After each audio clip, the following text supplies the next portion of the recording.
Prison riot time. Let's go, guys. I'm getting straight into this one. We have 25 duelists today. This is part one of two parts of the facility arc. Yeah, I'm excited for this.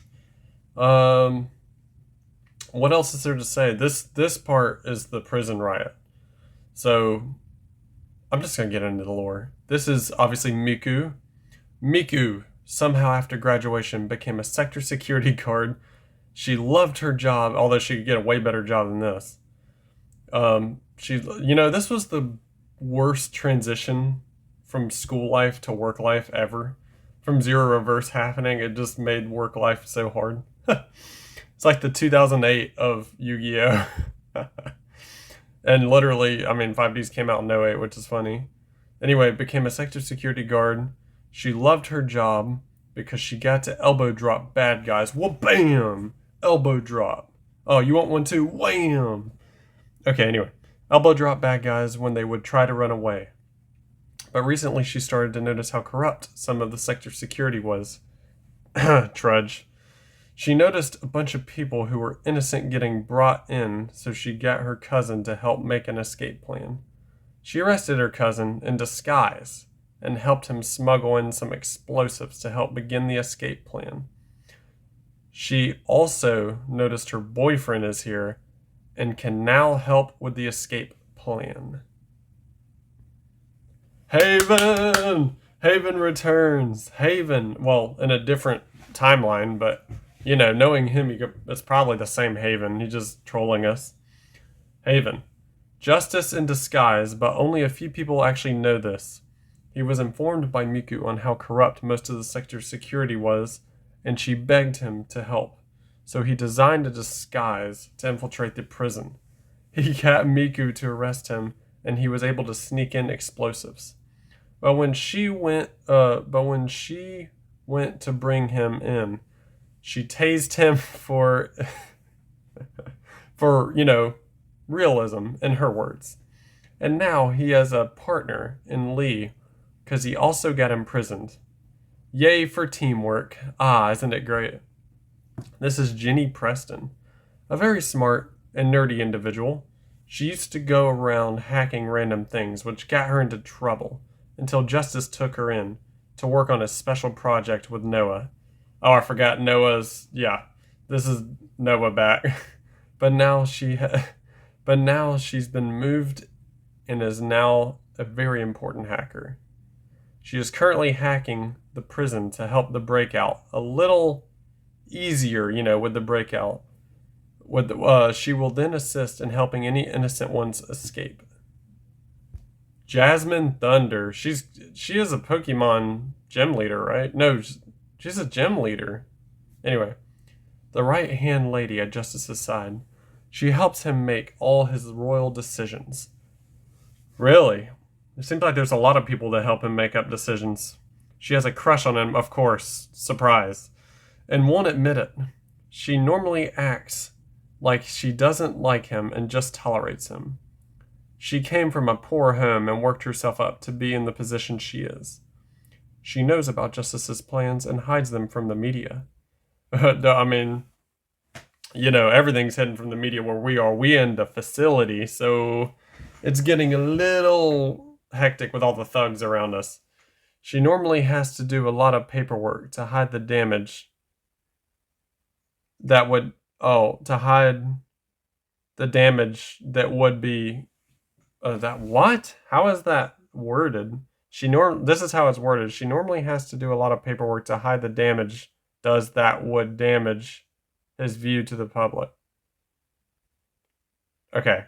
You understand though, right?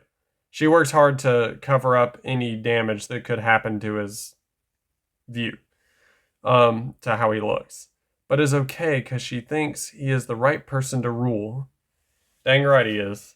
She is currently undercover with Anya as guards and have planted the explosives for the grand escape. Now Anya, she returns. Alright, I like Anya. Alien girl. Anya is undercover with Jasmine as sector security. Everyone's undercover as sector security. There's more sector security people in here than non-sector security. She's enjoying teasing some of the bad people and wants them to come and get her so she can knock them out with her new deck. Something in her head seems to say this escape won't be easy, but she's ready for anything. Scott Irvine. We're done with Jamie Jam's crew, and we're starting with Mitchell Slaughter's crew, a former employee of Kaiba Corp, who was hired by Callista to work at Soulhauser as a video game designer after Kaiba X fired him. I'm sorry, Lord Kaiba X fired him. He is a genius computer programmer and really likes RPGs, role-playing games. He comes to the facility every week and plays D&D, which is Dungeons and Dragons, with the inmates as a form of rehabilitation for them. This is like Professor X coming to play chess with Magneto in in X2. Anyway, and X3. Anyway, no, it was just X2, sorry. Some kind of craziness is starting to happen while he is at the facility today. His deck reflects his interests, taking inspiration from D&D. And now probably my new favorite character from Mitchell, for obvious reasons, Jerry Powers. Love the Austin Powers reference. Jerry is President William Uriel's vice president. After Michael and Wisteria established Uria, URIA, in Neo Domino City, William asked Jerry to help them run things at the new agency. I'm definitely watching season 3 of Totally Spies tonight. Jerry had been the head of the American CIA before William decided to run for president of the United States, and asked Jerry to be his running mate. Jerry stepped down as head of the CIA upon becoming the Veep, but you know he can still kick it. If he's anything like Jerry, he's pretty much a god among mere mortals. Stepped down as head of the CIA, becoming the Veep, the new Veep. Heading URIA's activities reminds him of his time at the CIA. There's a lot of, dots here. And he also made contact with Neo Domino City's elite. After all the rich people and the birthday parties were over, President Uriel asked him to personally investigate the facility. He suspects cruel things are going on there, and several innocent people are locked up there. URIA is going to help try and rescue these innocents. You go, Jerry. And with his deck, he runs a machine deck, so that I don't know if Mitchell's doing this on purpose, but he made me love this guy. This is my new favorite character of yours. Dr. Benjamin Doofenshmirtz has returned, the Soulhauser goon. Or, doctor. Scientist. After the school year ended at the Duel Academy, Dr. Doof escorted Bastion Masawa to Soulhauser HQ in Dublin. Lila flew to Ireland on her own inter-Neptunian spaceship. He has decided to get away from cloning stuff and has made new innators, including a realinator, which brings images to life, and a fusinator, which fuses stuff together. He has gotten chances to test out both. Perry and Lila still keep him under observation, so he joins Scott's D&D group to give himself a reason to leave Soulhauser and get away from the moons from time to time. Perry and Lila went and checked up on him after the big party, since he and Scott were doing a D&D session at the time. Doof is becoming worried that he isn't safe at the facility, as one of his past test subjects is here. Well, yeah. Anyway, by the way, I collab with Mitchell for Doofenshmirtz, so I know about that. Franz Gruber has returned. He has been at the facility along with Winslow Kane ever since Winslow's failed takeover of Duel Academy Island. He heard about Zero Reverse and thinks the god cards he holds, which were made by Doof using his realinator, may be the only ones left in existence. Now that all kinds of craziness is unfolding at the facility, Franz is hoping to escape and get away from Winslow, from whom Franz thinks is legit crazy. I second that. Franz joined Scott's D&D group, hoping that Scott could get him out of the facility and back to Soulhauser HQ, so he can continue his cryptid research. I like the cryptid lore you got there. Lara White, the former Queen of Games, who was briefly Queen of Games. Lara White Scott Irvine placed an order at Hannah's for pizzas to be delivered to the facility. Hannah and the other staff are used to him doing this on days he hosts D&D sessions. Laura, I call her Lara because Laura would have a U in it. Lara offers to deliver pizzas, and upon arriving at the facility, finds some crazy stuff going on. She gives the pizzas to Scott, but then he gets caught up in everything going down and ends up fighting alongside Scott's group to try and make it through the riot. Now we're on to Night Shroud's crew. Excuse me. Christopher Shadow.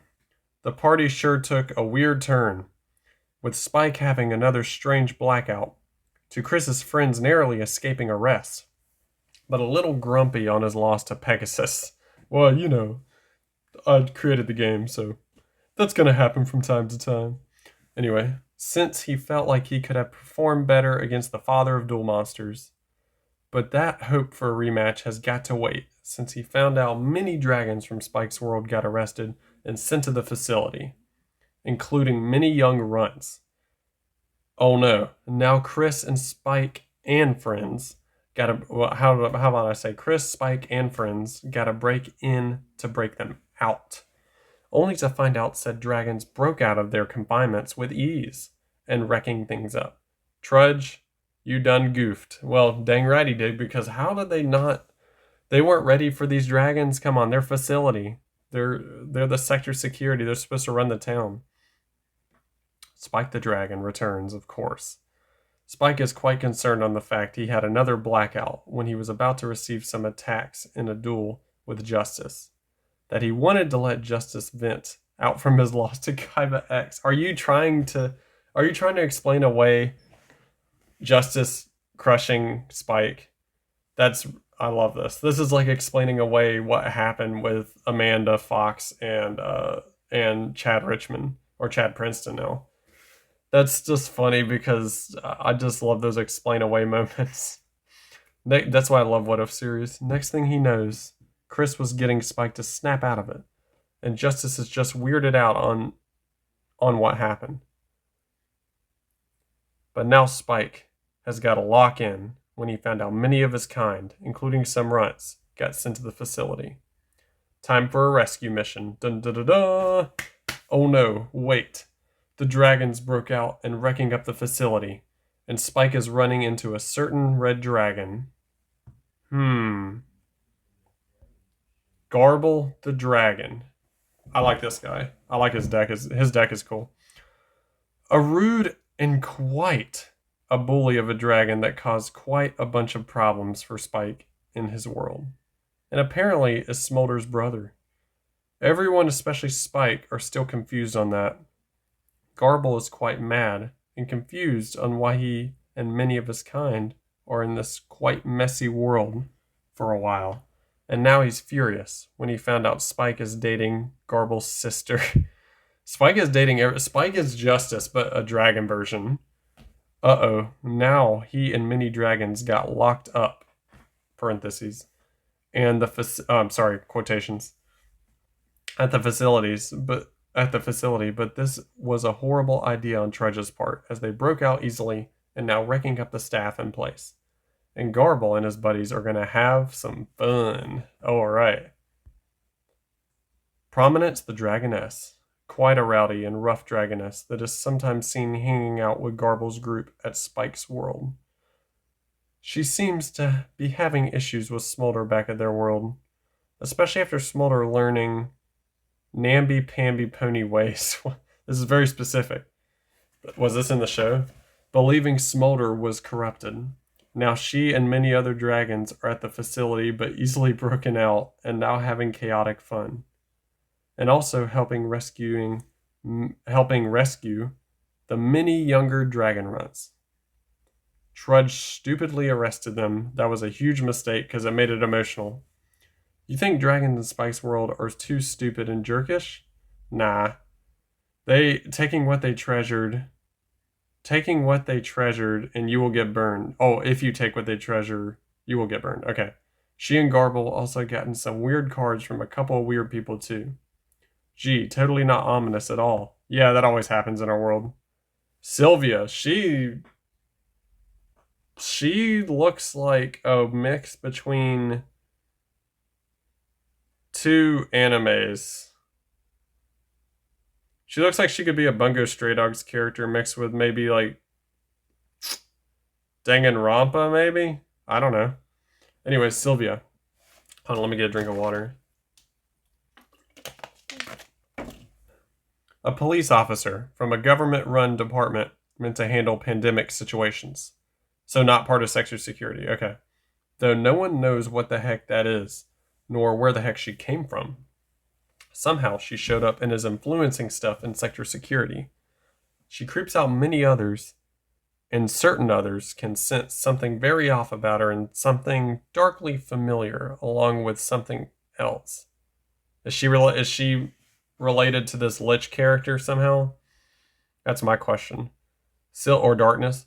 Sylvia is now watching the chaos that is happening in the facility, cited to be conversing with another strange individual. Witnesses also thought she was conversing with a certain red dragon and even giving a rowdy dragoness a strange card.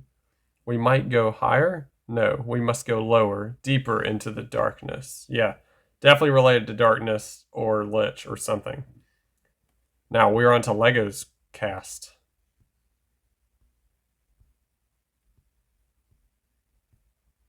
There you are.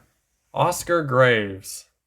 A member. Woof! Lego's got the longest lore this time. Oh my god in heaven. Okay.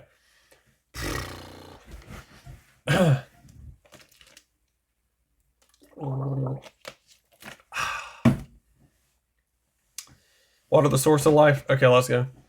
Oscar Graves, a member of the Blast Brigade who joined early on, quickly becoming loyal to the gang and Wild Dan, before Oscar joined them. I'm guessing Wild Dan's in part 2. He had lost his family to a corporation's recklessness. He had tried to get his revenge on them legally, but they just paid off the authorities and continued like nothing had ever happened. However, Oscar had depleted all the resources and money he had left leaving him homeless on the streets until he met Wild Dan. He was one of the Blast Brigade members imprisoned in the raid, previously held on their gang by Trudge. Probably Trudge saw this. He was seen as like a war hero after this, getting this big arrest. And since then, has been helping to plan their escape. The arrival of the main cast intrigued the captured brigade members, especially after they saw Andy was among them. Wild Dan decided to put their escape plan into action to make sure they can all escape together, putting Oscar in charge of keeping the riot going and making sure the guards don't get in the way. In the way of the others while they go after the facility's higher ups. Officer Wade. Officer Baby Dude. This reminds me of the Pacifier movie. Y'all ever seen that with Vin Diesel? A sector security officer who's also a single father. He became suspicious of the force's rampant corruption and thus began an investigation on it. Everyone's investigating in this world. However, Trudge caught him and punished him by putting him in the worst possible security position he could think of, making him become a guard in the facility. He stands out for being much more lighthearted and empathetic than the other sector security members. He still refuses to accept these violations of human rights and has been trying to find a way to stop this corruption. Because of this, he's not actually trying to completely stop this riot. Instead, he's trying to make sure the genuinely bad people don't cause too much trouble during it. Well, there's going to be a lot of bad people causing stuff. Just to let you know here, I mean, this is the consequence of starting a riot. Yeah, you help a lot of innocent people escape, but you're going to have a lot of evil people escape too. Dino Gray. Dino is currently panicking because of the fact that she managed to get herself thrown in jail in her attempts to prove herself and stop Trudge after she saw that he had defeated Andy. Yeah, I saw that too.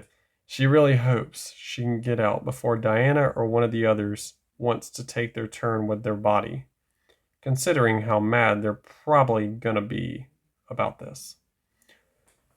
Luckily, however, after the heroes were brought to the facility, they managed to find the members of the Blast Brigade that were previously imprisoned by Sector Security, and found that they had a plan to help bust those unlawfully imprisoned out, and were very willing to let them in on that plan.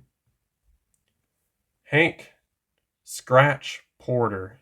He returns. Oh my gosh, the Scrap Man.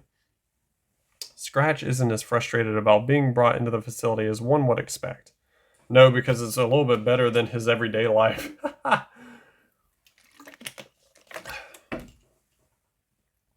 And that's because he's actually been here before. Yeah, lifetime criminal.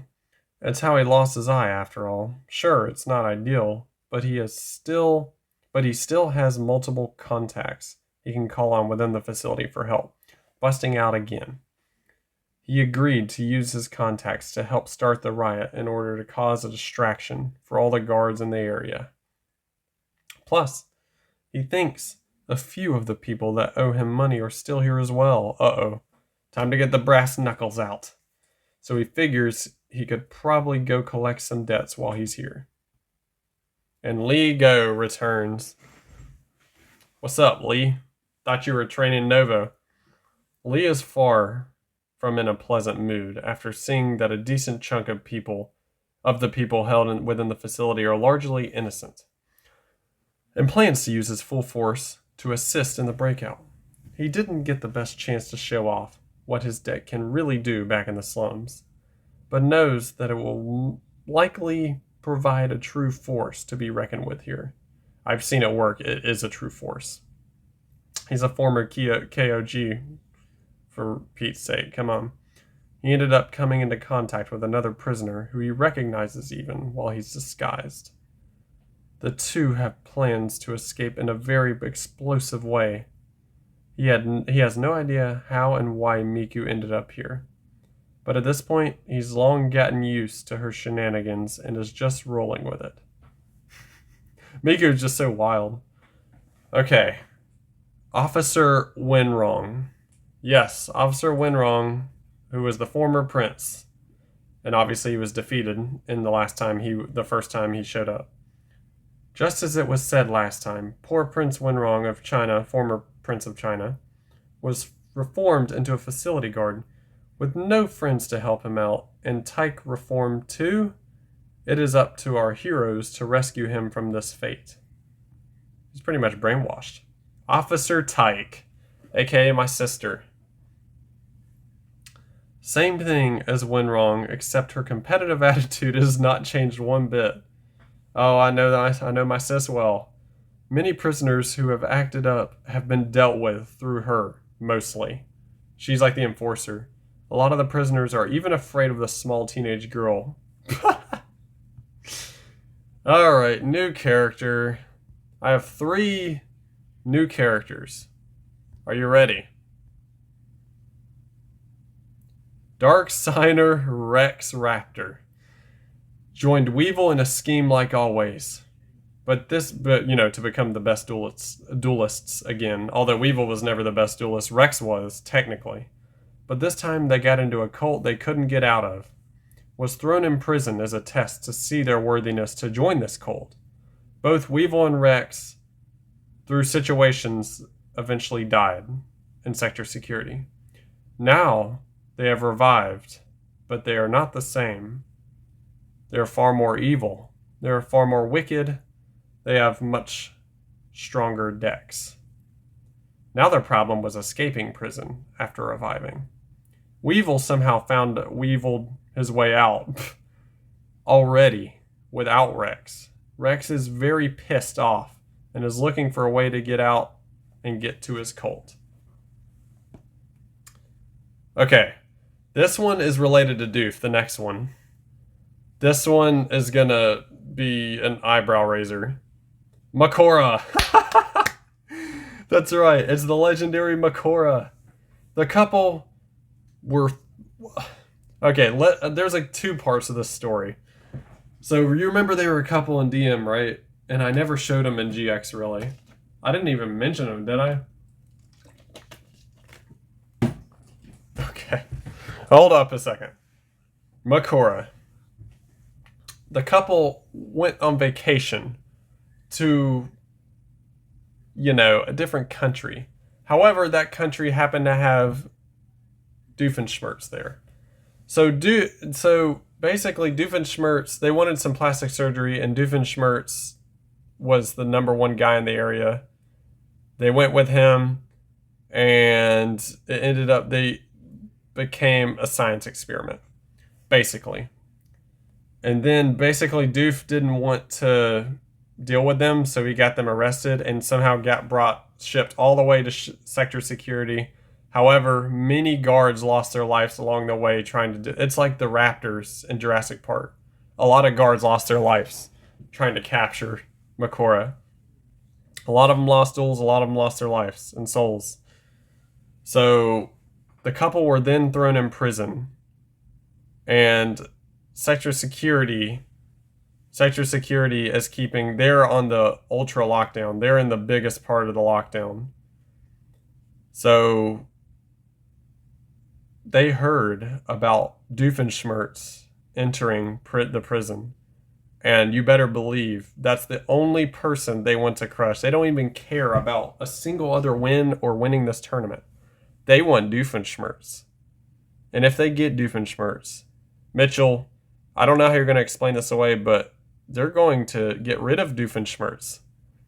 So that's their whole goal now, is to attack Doofenshmirtz. So anyway, hold on. There's one more thing I wanted to say about them. Now, they are very depraved and duel hungry. Another mistake Doof made was when he combined them, they combined their decks, but he left some cards out, and they took some said cards. And basically, they're much stronger now. I don't want to say anymore because they'll give it away. And Doof definitely can't control the Psycho now.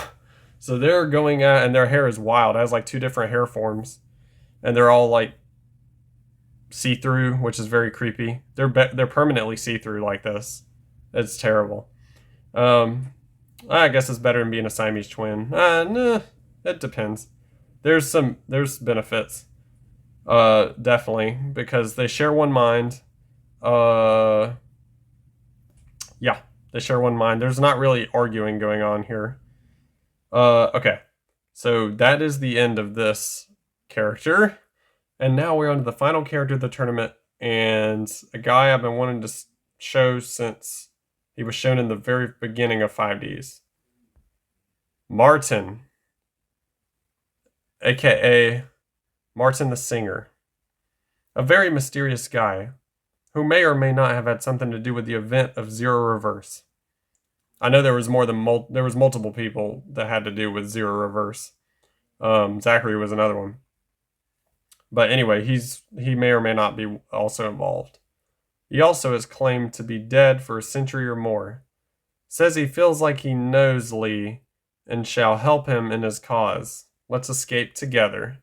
I don't want to give any more away, but he's very mystical. He has a dual spirit, and I think his deck's pretty good. It's very reflecting of his personality. And we'll get in more to him later, but for now he will help the group. So yeah. Guys, I hope you enjoy the tournament. Remember to like, comment, subscribe on YouTube. The channel's Ames Anime, and I will see you for the tournament. Bye.